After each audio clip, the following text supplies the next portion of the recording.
to just do the thing where we start the show. All right. Hey, everybody. Welcome to another terrible podcast by Comics. I am Eerie Diamond, your host, and I'm very excited to introduce Aivy Cordova and K. Cheng. What? All right, let's do this thing. Yes. I miss Aivy very much. I miss K. Cheng. K. Cheng is dope. Thank you. And by the way, I did make fun of him earlier because he couldn't read I sent them the agenda written down and he couldn't read it. And I was like, well, you kids can't read cursive. So that is 100% true. Did you guys know that? Kids can't read cursive? Children can't read cursive. Did you know that? They are not teaching that in high school, in school anymore. And there's no more like line, ... line anymore so that they can, I had no idea. Were you aware of that, Kay? I know you told me not to ask you your age, but I know you are you are young-ish. How old do you think I am? Well, you're Asian, so it's tough. You know what I mean? It's like it's tough. You don't age. Aivy, how old do you think I am? I'm gonna say something. This is gonna sound so terrible, but I find that a lot of Asian people look super young forever, and then one day they wake up and they're like 100 years old. And I don't understand that. I don't understand it. I don't know why that's how age works for you guys. I've seen that meme. It is 1000% accurate. It's bizarre. It's called the Asian cliff. It's so bizarre, right? I'm very close to that cliff. It's like you're walking on the ocean and then you just end up in, you know what I mean? There's just yeah. And then you drown. Kay, to answer your question, honestly, if you were older than 45, I'd be surprised. Me? Okay. Kay. Oh, Kay's not. Kay. No, Kay's like 20. He's 20 something. Kay, you're 20 something. Okay, here's how old that I am. I'm old enough. I know what the save file is. Like I know what that's in reference to. Stop. I have had a Blockbuster card in my name before. Oh. Okay. Okay. I am old enough that I refer to Elizabeth Olsen as Mary Kay and Ashley Olsen's sister. I did that too. Ashley Olsen as Elizabeth Olsen's sister. So that's how old I am. Wow, you are much older than you look. I'm wearing a hat, Aivy, so. it's disturbing how young you guys look. It actually is. That is the dopest way to figure out how old somebody is. I love that. Like that's like a carnival trick where you're just like, this is how old, if you want to know how old I am, this is how old I am. And then you just throw out a scenario, like a word problem. I love that. I've just been lying upwards. Like there's some people that I've literally told them at shows that I was 50. Don't lie, I'm 50. Okay. Yeah, don't make fun of that. I actually am 50. Dude, it's okay. This is an awesome age. Let's talk about like a little bit about you guys. Kay, you were already kind of talking about it. Tell us a little bit about who you are and where you're from and all that stuff and the world. Hi. I'm Kay. I'm 35. And really? You're 35? Yes, 35. Yes, I'm 35. Dude, I would have said 26 all day long. That's amazing. Okay, I'm really impressed. I am pushing 36. I'll be 36. Oh God, you're so old. I guess that, Kay, because my oldest nephew will be 35 next month. Oh wow! Happy birthday to your eldest nephew. So yeah, I figured he was nephew age. So yeah, that's about right. I'm everybody's nephew. What else do you want to know about me? I'm from Texas. Just do your best joke, which is my favorite joke. What's my best joke? I don't have that many good jokes. You have a lot of great jokes, but my favorite joke of yours is your name. Oh, hi. My name is Katia. Yeah. My name is Katia. I go by Kay. I'm from Irving, Texas. Oh shit! I forgot my joke. I'm sorry. I didn't know I was doing stand-up today. I am from Texas. That's right. My parents had a Chinese boy, gave him a black girl's name, and raised around a bunch of white people. So I am racially confused. And I'm actually Cambodian, so just Chinese for this. Kidding me? Really? Yes. Oh my I am God, Cambodian. you're Cambodian? I am. Dude, Yes. Cambodian people are like the toughest people on earth. Did you know that? You could I would. I mean, if that's a stereotype, I am. no. Well, okay, Downplaying well, the this. people I know from Cambodia are like the fucking I know someone who was actually a guard in the Khmer Rouge. God He damn. he is a fucking he's very old. He's very old. And he is Uncle Sam, man. He's the I best. I am the He's the softest fucking person I know.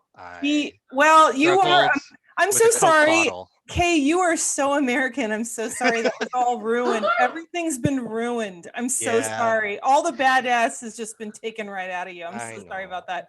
It's all good. Like most Americans, we just got all fucked up. I'm so sorry.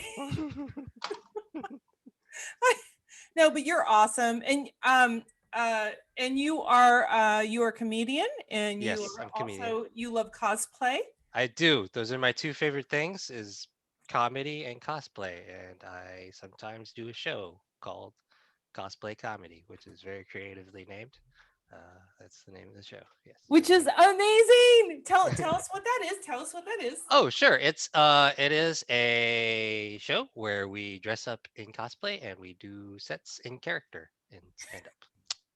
It's pretty much the gist of the show. We do it at different comic book and anime conventions, and during the pandemic, we did a few shows online too, over the Zooms. So yes, I have a very well.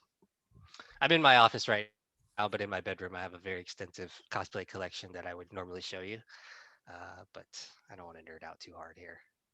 I was on the show. I played Raggedy Andy. You played Raggedy Andy. I got you twice. I took you to a comic book convention. Was that your first comic book convention ever? No, Oh, honestly, I got it. Well, I have to tell you something. I used to do this thing called the Eerie Show, which I would actually go to festivals and stuff and interview people. And so I have done a couple of Comic Cons and stuff where I just went around and interviewed people. You can see it on YouTube, just Eerie Show, and made fun of people. Not made fun of people, but it was fun. It was fun. The great thing about that was the Eerie Show was I would interview people, but I would interview them as if they were actually their character. So it was awesome because it was like, it was awesome. But that's why I love your show. Your show is so great because it's like, and you would even be like, okay, be this character, try writing jokes like, don't just go up there. You actually have to be this person, which was awesome. Which characters have you been on your show? Okay, let's see. I've been Mario, Ryu, Goku, Trunks, Sub-Zero, Bruce Lee, Ash Ketchum. So I think You I've were done Bruce 7. Lee? Yes. Oh, That's the only time when I first started comedy, I'm like, I am never gonna do an accent. And then I was Bruce Lee, and Bruce Lee has an accent, so I had to do an accent. Did you do this? Oh no, I didn't do that. Well, I probably What did. the fuck? You can't be Bruce Lee and not do this. Are you kidding? Grimes and I, when we first started dating, can I tell you when I fell in love with Grimes? When we first started dating, we jokingly did this like, what? You want to fight me? Like this fake Bruce Lee thing. And at the same fucking time, we went like this. And then we went like this. And we both were like, oh my God. And then like little bubbles of like hearts came out of like our head. We were just like, wait a minute. Wait, what? Like, Bruce, you're a Bruce Lee fan? I'm a Bruce Lee fan. It's on. Like, it was insane. Yeah, it was insane. So beautiful. Thank you. It's so romantic. It actually, yeah, and strangely, we don't do normal romantic things. So yes. Were you at a Were you like in a Bruce Lee setting, like a martial arts tournament? No, we were just joking around, and it was like this whole like, ooh, like we did the whole fake. Yeah, it was, it was stupid. Ivy, tell us a little bit about yourself, love. Where do I start? I love this like noir movie lighting, by the way, and you look gorgeous. Your hair is like, what is happening right now? I'm actually in a workspace. Let me see if I can unblur my background so I can show you what I'm actually up to, because it's so fucking noisy where I live, because I'm still quarantined with my parents. So I am in a little office here. Out in Oakland, actually. It's not far from where my sister lives, and it's also not very far from 2 of my favorite places, homeroom and Copper Spoon, which I perform at. I try to get sets there like several times a month. And yeah, so this is where I'm situated. And so a little bit about me. I grew up in Hayward, California. I was born in Manila. And before doing stand-up, I was a theater kid. Am I supposed to be surprised? Are we supposed to be surprised? You went like this, like waiting for like a like no. No, it was just you guys got super quiet all of a sudden, so I assumed that like I assumed that my computer froze or something. I was like, all right, let me no. So you were born in Manila, and then how old were you when you came here? 2? Yeah, well, almost 2, because I know my second birthday was actually at a Burger King in North Carolina. Yeah. So like I had my second birthday in America, and then because we lived in Chicago first, North Carolina, and then we moved to California. Wait, you remember your second birthday? I have pictures. Like I don't remember it per se, but like okay. there's a picture of me in a Burger King crown, and I actually recreated it. Maybe was it last year? I recreated it last year. I did a side by side where I put on a crown. I was holding a balloon, like that kind of stuff. And I like, because I'm the oldest, so my mom has a ton of baby pictures of me. And lately what I've been doing is I've been using like pictures from my childhood, or pictures of my dad back when he used to smoke. I used to use all those pictures for my show flyers. So like, you guys know that where I have that list of shows that I do, whatever. A lot of those, sometimes it's baby pictures. Oh my God. So good. Yes, how many people are in your family? So I'm the oldest. There's me and my younger sister, and then my mom and my dad. As far as immediate family goes, we're really small, but like with my family as a whole, we're fucking huge, because my dad is the youngest of 14 original siblings. And he's like 70. And so like his oldest brother, who has since passed, I forgot how far apart they are in age, but he was like 90 something when he died. And this fool still had like children that are like in their 20s. So yeah, Cordovas are fertile as fuck. And then my mom's side, she's like the 4th of like 11. So I have a ton of cousins. So yeah, so family, we haven't had any family reunions just because we don't know any island that's big enough to hold all of us. But like, yeah, like my immediate family is very, well, Jacob, of course. There's Jacob, my son, who lives with me. I'm a single parent. I shouldn't say single parent, because his dad is like super present, but I am single as in I do not have a partner in my house with me presently. So it's basically 5 of us, like me, my sister, mom, dad, Jake. My sister's married, and so she lives in Oakland. I by the way, I love the story of why you're living with your parents. It was like you had your own place. I mean, I could let you, but I love it. It was like, wait, she had her own place. Let me see if I got this right. You had your own place. Everything was cool. You and Jake are rocking your place. And then your parents go, we're going to go move back. We're going to move back to the Philippines because your dad got a job, right? Am I right here? Yeah. He got a job back in the Philippines. He's like, I'm moving back. You know what, girl? You take the house. And you were like, dope. Like, I don't have to live in an apartment. This is dope. Yay. And then quarantine happens. And they're like, oh, well, we're not going. We're gonna wait, or they came back. No, did they come back? That's mostly accurate. That's mostly accurate. Okay, that's the part where I lost it. So me and my son we had our own place. We were living in a gated community, not too far from my son's school. But I was coming up on like about 5 years living there, and when I first moved in, it was about 2,200. And it was about to be bumped up to like 35. I was like, bro, this sucks. Yeah. And my dad actually retired from his white people job. And I thought he was done. I thought he was like straight up done, but he's been a workaholic my whole life. So we were sitting at his retirement dinner that his company put on for him. And me and my mom were looking at each other like, he's not going to retire. And sure enough, he took a job in Asia like a few months later. So that's why they moved. And so I ended up taking over the house. And so like, because nobody was there. And so it was nice. Like I moved in like November or something, or November of, I want to say 2019. Ish maybe. And so I moved into that house, and then they were actually here for a visit. They had come they had come back in like, I think January for Jacob's birthday. And they were supposed to go back in March of last year. And then everybody's flights got canceled because what we were originally going to do was, they were going back to the Philippines, and then me and Jacob, we were going to take like an entire month off, because he had been missing Japan, because I took him to Japan when he was like 8. I took him with me on a business trip, and it was a business trip. So I expensed like half the shit that I ate, which is great because the last time I went to Japan, I couldn't afford to eat like that. So it was nice to show, my son, my favorite spots in Japan, because my sister used to be a teacher there. So I visited more than once. And then, we were supposed to go like on a trip to like Asia. We're going to do Japan, Korea, Thailand, because we got family there. And then of course the Philippines.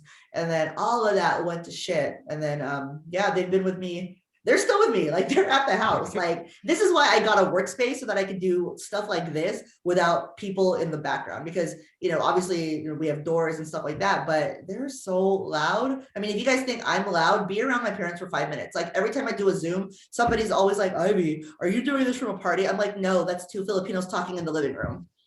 So that's why I'm here in this office in Oakland, where it's nice and quiet and fairly ungentrified.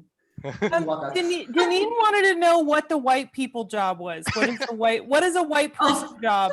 I might have that. I'm white. I might have that actually. Yeah. So by trade, my dad's an engineer, but he basically made his entire career was spent designing the training curriculum for biotech companies. So and before that, he was at like Sun. I think Sun Microsystems was his first big job, and then he went to biotech, and then now he manages a hospital. Wow. Yeah. So the hospital is the non-white people job. The hospital is in Asia. The white people job was over accomplished. Dude, I'm the dumbest person in my family, and I'm in law school. Like, I'm just. Dude, yeah. what is that? I feel like there's way whiter jobs out there. That's not that white of a job. Yeah. He worked in Concord. Hey, that's pretty fucking white. Hey, what is the whitest job you can think of, Kay? I don't know. Selling artisan trail mix or something. Oh my God. It's pretty white. Organic toilet paper. Yeah. Artisans. That was good. Yeah, there's way whiter jobs out there. Yeah. Jogging in the snow, that's probably like a real profession, right? Like snow jogging? Yeah. Snow jogging. Dude, snow jogging. Running a stable. All right, Yes. let's Easter. Let's go on to our next topic. Easter. What do you guys, anybody Eastering? Anybody? I didn't do shit. I've been high for like 6 hours. Like I almost never do Easter stuff anymore, because we did this a lot when we were kids. I mean, I was raised, I am a recovering Catholic. And so we were raised Catholic, and every Easter, honestly, like, I would just let Jake go with his dad's family on Easter, because they have hella kids on that side of the family. Like my son's father and stepmom, they both have a lot of like relatives in the Bay Area that all have like kids around Jacob's age. So, it was always just easier for him to go over there, because on my side of the family, at least with the Cordovas in America, there's like literally, like, I'm the only person in California that has a child. Like, whenever we have family gatherings for Christmas, we all take pictures, like, okay, the girl cousins, the guy cousins, the grandchildren, and it's Jacob and like 4 dogs. So yeah, so Easter, I didn't do shit. This is probably the highlight of my day. After this, I'm gonna go. Apparently there's a Benihana food truck in Oakland, so I ordered some dinner for pickup after this. So we'll see. Hopefully it doesn't suck. I don't know if it's affiliated, but that's gonna be my sorry. I'm sorry. Right, you can. Why would you have a Benihana? The only reason to go to Benihana is the show. Like, for sure. But sometimes I like, a little shrimp and steak, and I'm really curious just to see, because I wonder if I peek inside, like, if the food truck has windows, I don't know, like maybe I can peek inside, and maybe they're doing it like inside the food truck or something. Interesting. I'm just so curious, like, just the fact that shit exists, bro. Like, wow. No, that is that the fact that there's such a thing, there's such a sentence like Benihana food truck, that's like that exists. Kay, how about Easter? You fuck with Easter? What's going on? I'm sorry, I have nothing on this topic. I've never celebrated Easter. Really?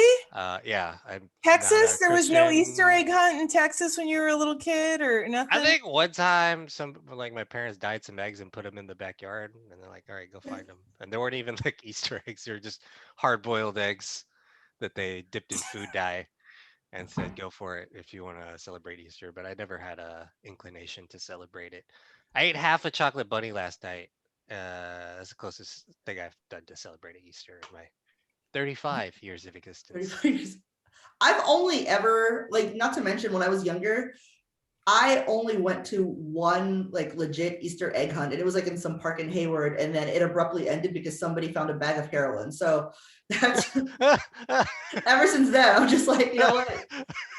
Church or backyard, church or backyard. Like we don't do public Easter events anymore. Fucking Hayward, man.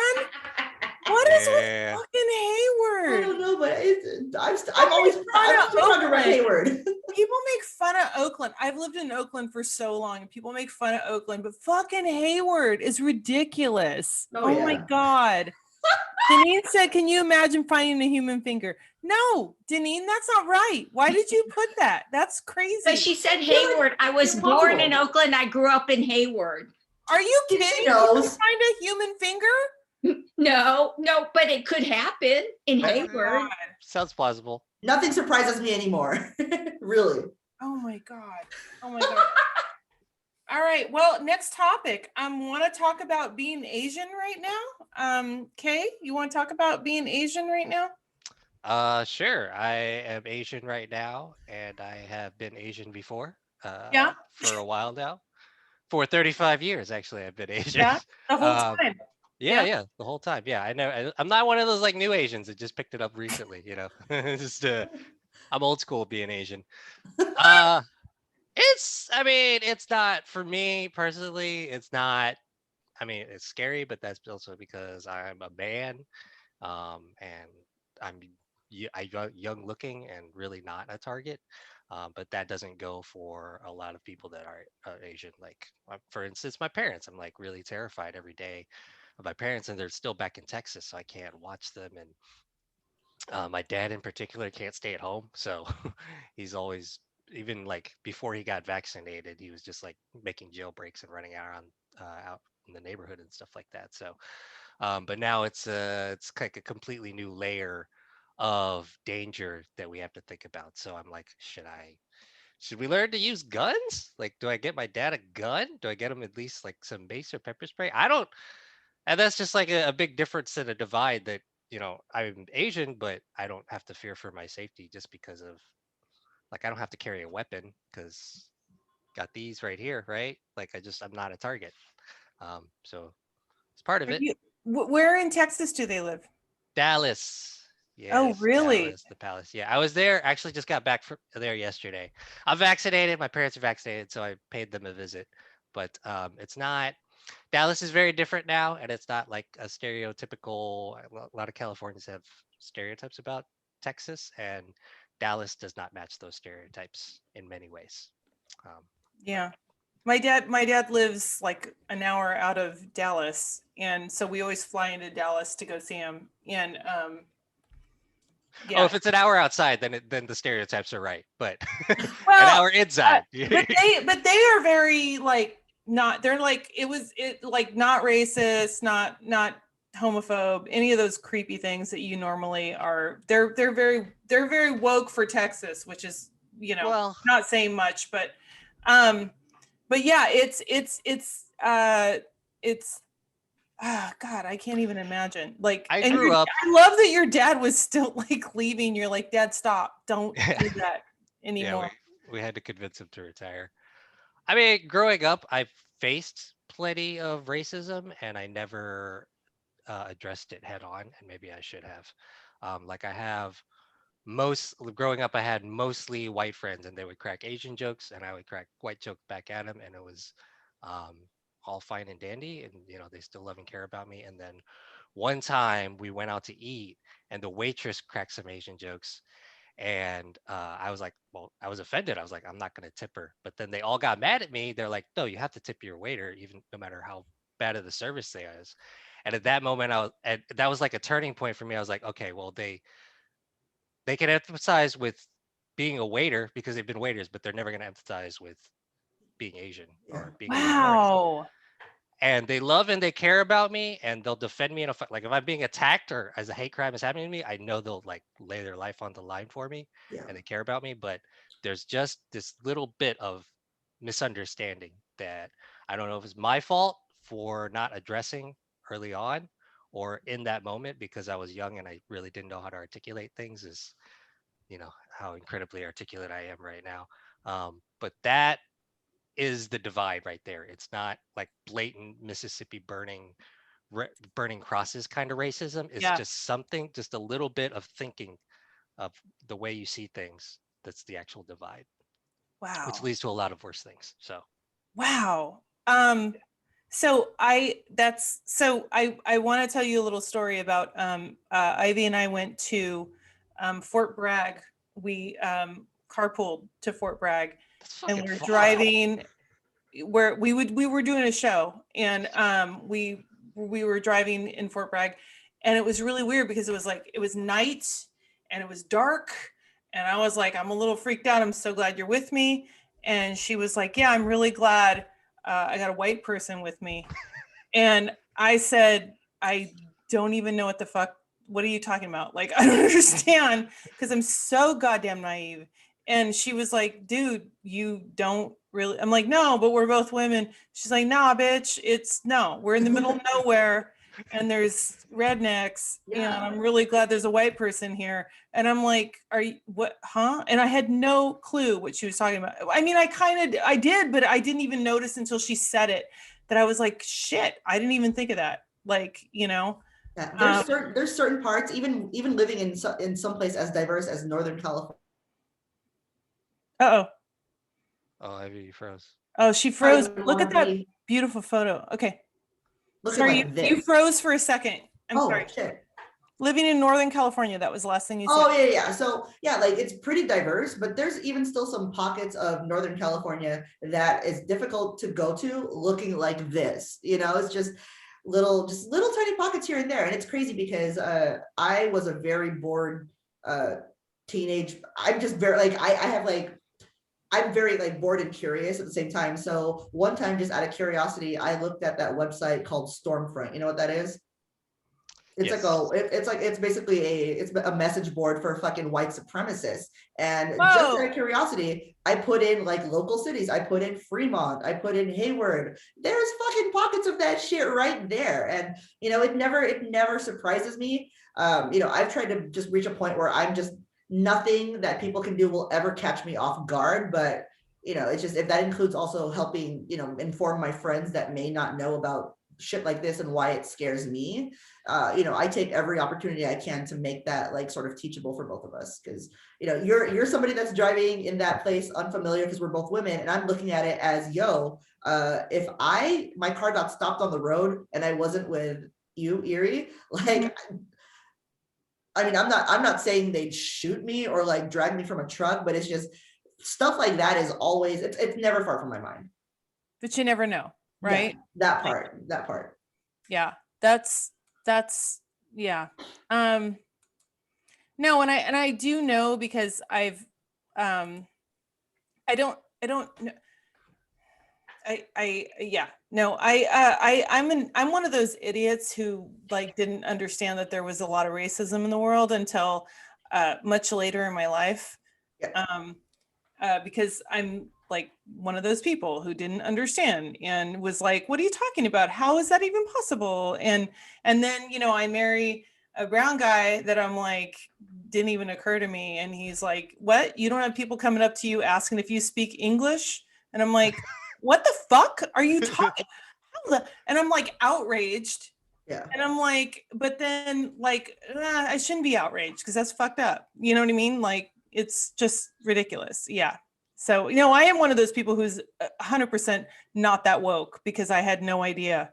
And that's the problem. So, but you know what you got? You got Asian homegirls to help you out. You got good folks around you. And you're in Oakland. So, you know what I mean? It's just, it's there. Like me, like we're here to help. And I don't cut you off. Ivy. Yo. Can I say, because I grew up, my mom and dad came from Detroit, Michigan in 58 and moved here and raised us. And we were never raised seeing anything other than people. Right. And I mean, I understand everything going on. And I'm thinking Eerie too was like, we were lucky, we were blessed to just see, we were raised to see people as people. Right. I mean, I'm understanding more now. Totally. But And, I think, there's, but then a lot, it's just, sometimes I think we feel like a lot of us are being attacked, but you hear that. I mean, I understand both sides, so it's kind of a slippery slope. Yeah. But dude, I've fucked up so many times. Like I fuck up all the time. Like I said to somebody, I love living in Oakland because when I go to the movies, people aren't mad if I yell at the screen. And then I'm like, fuck, that's racist. Shit. Sorry, that's funny. I'm not gonna fucking lie. That's fucking racist. But then I'm like, I mean, I wasn't talking about like in a racist way, but then It's I'm like, cultural. Oh, that's racist. God damn it. Being you know what I mean? cultural. No, but but I was being racist and I didn't even realize I was being racist. I'm like, fucked up again. That's okay. Like, but I think if you can acknowledge that you're like, oh, that was kind of racist, because for the most part, racism is born because people don't think that they're being racist. And so right, like, well, exactly. Nothing I could possibly do or say could be then that you don't have the opportunity to figure it out and learn. But it was really weird because when my grandma from Michigan, Detroit, and then did the white flight to the burbs, when we were kids, come visit us, and she'd say the coloreds. I mean, I'm proud of us kids. We cringed when she would say that. That's good. Oh, we all got the parent. We all got the racist grandparents, though, right? Everyone's got. No, they just weren't from. I think just my Anybody parents. Got a racist grandparent? Anybody? I think my parents. Mine are all dead. So I want to, like, real quick before we go on, I do, if it's cool, I want to address Dario's question about how I talk. Like, he asked, do I talk to my son about this? Yes. And, I talked to him about it in bits and pieces because my son, like, he's always gone to school in a really diverse school district. As a matter of fact, it's so diverse that in his group of friends, they got a token white guy. So like, that's awesome. Yeah. The majority of the people, like, it's not even something I did consciously. It's just more like, what school district do I want to raise my son in, proximity to things. And, Hayward Unified, I mean, me and my sister are both proud, we're both proud alumni of like Hayward Unified. My sister's like Ivy educated. I'm in law school currently. So, we haven't done too badly for ourselves, but like raising my son in a different neighborhood, a different district is, it was way more diverse than even I ever anticipated, because a lot of the people in my son's neighborhood and school district, their parents work in Silicon Valley. Like, so you have that kind of demographic. And so when I talk to my son about the stuff that's happening in the world, particularly as it pertains to, Black Lives Matter and the Stop Asian Hate stuff, I ask him, like, how aware are you of the things that are happening? And he's 13, so he sees the news and he understands a little bit of what's going on. And sometimes he'll ask me about a video on TikTok for like context and things like that. And I think he understands that people, not everybody is raised with parents that'll talk to them about this kind of stuff. And when he encounters things like, subtle, like racism in the world, whether it's subtle or more something in your face, the one thing that I'm trying to instill in him is to always be prepared. Like, don't be surprised. Like, because one of my biggest pet peeves is always like, I can't believe there's still racism in this day and age. And to quote Chris Rock, I'm like, where the fuck have you been? Like, are you serious? Yeah. So these are little things too that I like to, I just check in with him. Like, you okay? You're doing well in school, because he goes back and forth between me and his father. And, I'm just like, are you doing well? Has anybody harassed you lately? Like, just little things like that. I try to sneak it into the conversation. And, so far, I think he has a pretty good understanding of what's happening and how to deal with it. And, I think that's where we're at with it so far. I mean, he's a teenager, so I try not to sugarcoat anything, because he's also really fucking smart. And I know he sees right through my bullshit, because I essentially gave birth to myself. So that's where Jake, that's where we're at with talking to kids about this stuff. It's really important for them to understand, because, it's such a privilege. And I don't say this in a demeaning way whatsoever. It's such a privilege to be raised to not have to think about race. You know what I mean? For Yeah, it to it is. for It is. acknowledgement of race to not have to inform all the decisions you make about where to live, what to study, what kind of topics to bring up, even fucking who to fuck, you know, just like little things like that, which, you know, the fucking part I'll get to in a second, but like, you know, there's Oh my God, Ivy. it's something that just fucking permeates like every, you know, every little thing that, you know, just every part of my day. And it's just always been like that. I don't remember a time in my life where I never really had to think about race, because I knew to some degree, like whatever this is, it's not white. I remember one time I was filling out I was filling out some sort of survey, and you know, they're just like, okay, white, black, Pacific Islander, or other. And I'm like, okay, well, I know I was born on an island, but I don't fucking live there. So what do I just little like things like that. And it's one of those things that you pick up when you're raised by immigrants. I mean, I know it's not a particularly it's not the same experience that everybody has, because like I know a lot of my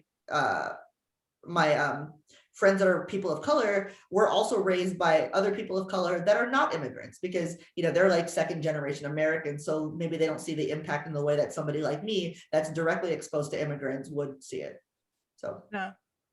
Like, sorry, I know that was a lot. No, that was like crazy. Kay, when you were being brought up, did your parents ever talk to you about like, you know, racism, or like you're going to encounter that or anything? Is that why you had that experience where you were just like, sure, make an Asian joke, dick, whatever, I'm just going to be cool? Like, is that? I don't know if it was something growing up, but if they did, I don't remember it. Yeah. But I would say that when I was getting older, like around college age, they're like, you might, you know, they're talking about mostly about my career, and like you might not get promotions, or you might not get the job because of your Asian. Wow, really? Yeah. I would say, and I don't think okay, so my name is Katia Cheng, and my last name is spelled Chheng, 2 H's. And then I always struggled with unemployment and underemployment, and I don't know why. Like I'm educated, I had lots of experience, and then about 2 years ago, against everybody's advice, I just changed it to K Cheng, like how you see here in the Zoom and on Facebook and everything. And then like I got a job. I was unemployed at the time. I got a job in like a month. Wow. Then I got a new job 6 months later, and now today I'm like still getting hit up by recruiters and stuff like that. And I don't know if it's because my first name looks like a black woman's name, so maybe I faced you know, racism there, or because my last name looked like a typo. Either way, I don't mean to laugh. That's my favorite joke of yours. Like, oh, thank you. It's my go-to. They named me a black girl's name, and they raised me in Texas. So like, so if I did face racial discrimination, it's my parents' fault for giving me that name. Yeah, fuck like, those parents. Yeah, they did that. They told me like you're gonna face this, and then they didn't tell me they're the reason why they gave me this name, dog. My God. Yeah. My God. I can't. I was gonna tell a story, but I'm not gonna do that anymore. I want to hear the story. Let's hear the story. I was actually raised. I actually thought I was half Mexican my whole life, and no, it's 100. You know that it's 100% true.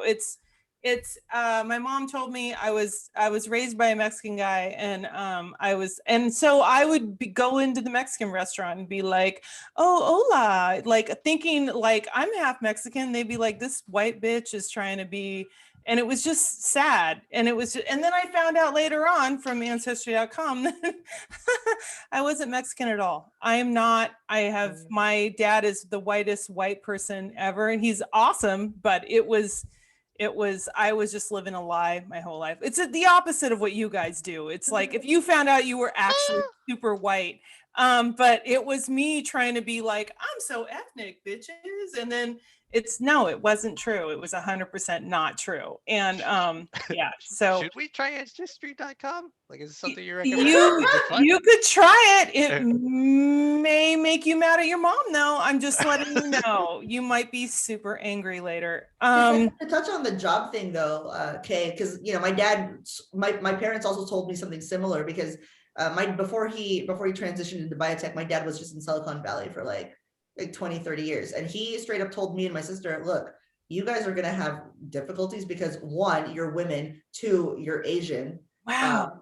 And both of us, like the line of work that we were going into, because our father worked in tech, and me and my sister never aspired to go into tech, but you know, when you're raised with parents that work in tech and then you go into something like fucking journalism and then a nonprofit, you're like, okay, well, I need to go back and figure out how to get a tech job because I want things like health insurance. And so he told, and my dad was always like the one brown guy that was usually like executive wise, he was like usually the one brown guy in a wall of like all white dudes. So he coached both of us through our careers and how to navigate racism and sexism. And he sat us both down right after college, and he was just he pointed at both of us. He was just like, okay, I need to teach you guys how to navigate this new life, because he pointed at my sister, we don't want you to get walked over, and he pointed at me and Ivy, we don't want you to get arrested. So like, he knew that both of his children are on opposite ends of the like on the spectrum as far as like our temperament. So, you know, I know a lot of why I haven't, you know, why I've had a successful tech career for 16 years without punching out any people, minimal harassment, because my dad taught me how to conduct myself in that environment, which, you know, just sort of like think like a man, but you know, look like this. I'm actually super surprised you've never punched anybody out. I know, like at my workplace, you know, comics, workplace is a totally different story. That's actually my next question. So are you living in LA or are you not living in LA? No, I've never lived in LA. You go back and forth, or? I go back and forth a lot because I have family technically in Orange County. And then probably like when I started going, when I returned to comedy, because I don't know if you know this part of my comedy trajectory, but I started in 2006. I stopped like around 2009, 2010, because I wasn't getting anywhere. I just, you know, maybe this is not for me. I'm going to focus on raising my child, get my shit together, you know, that kind of stuff. And then 2016 came around and I was just like, you know what, like my marriage is falling apart and I don't care. I want to go back to comedy. And so because I didn't have the balls to try to do open mics in the Bay Area again, I actually started in LA first. Like my job at the time sent me down there a lot for business. So what I would do is I would hit like random mics, and then I was also doing improv at UCB. I took the intensive course, so I would have something to do there, you know, in the evenings when I wasn't working or anything like that. So but yeah, like ever since then, because I was getting work in both LA and the Bay, it just made more sense to me to go back and forth, because, you know, at the time I didn't have enough work in LA to justify leaving the Bay. And, you know, even though now I'm down there often enough that I would rather just honestly stay in the Bay. Like there's a lot of things I like about LA, but there's way more things I like about living in the Bay. And, you know, if I'm in a position where I can go back and forth like indefinitely, cool. Yeah. I was like, was that part of the agenda? Because I saw that in like living in LA. I was like, did Kay move to LA and not tell me? No. I thought it was you. Cool. I was like, what? No. I think Kay still lives here. So what do you guys think about comedy coming back? I'm getting more shows now. Kay, are you getting more shows? Are you you're not getting more shows. By the way, if anybody's listening, I'm fully vaccinated. You can book me. I won't kill you. Okay, we'll go like where are you based now? San Leandro. And you're fucking next door. We'll go to some shit together. I'll get you up. So, I'll get you booked, man. I'll get you booked. Honestly, I'm okay if the whole pandemic thing, it's made me like really the rat race with comedy and the climb to the top. It just, when it all went away in an instant, it just really reframed everything. So I'm not chasing the stage time anymore. And I'm definitely not going to produce any shows because I'm so much less stressed that I'm not producing. So I'm just chilling. I have to say that when the pandemic first happened, I was like, it sounds terrible. I was really happy. I was like, cool. I'm just going to take a break, because it was like crazy. Like, you know, Ivy, you know, you guys both know you work your 40 hours or whatever, and then you rush off and you do your shows, And then it's exhausting, but it's thrilling and it's amazing, but it's also exhausting. And it was like, I was really happy. I'm like, fucking yeah, woo! Like I was producing like four shows a month. You were doing a lot, dude. I was Like, doing a lot, and it was crazy. And then I was like, yay! And then I was like, and then after like a couple of months, I was like, then when you finally do stand up, you're like, this rocks. Like it's just, and you miss it so much, but there is this weird thing where you're like, I'm kind of happy I'm not doing it, but but when you do it, you're so like, dude, I did live show last weekend, 2 shows, and I was like the most amped I have been. It was like I was on coke. I was like, like my friends came to see the second show, and I'm like, this is the best thing ever. Yeah, like parklit outdoors, and I was it was Milk Bar, and I was like, woo, was it fucking awesome? I'm walking around to the audience afterward, just like going to sit with my friends, just like, wasn't that awesome? Don't you guys love that? And they're like, what the hell is wrong with her? Like she's on drugs or something. It was just.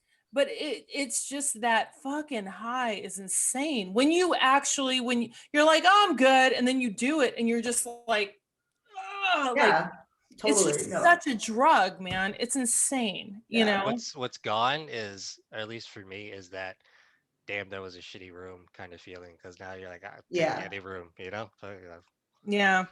3 Oh my God. Okay, I gotta tell you. So me and me, you guys all know me and Dave, right? So we went to a mic because we were supposed to go to some place in I think this is Andrew DeLeon's new room, and it got canceled for the night. So out of pure boredom and just desire to leave the house, we decided to hit up I'm not gonna say which room this was because I really like the guy and I respect him, but it involves the way that you enter a room.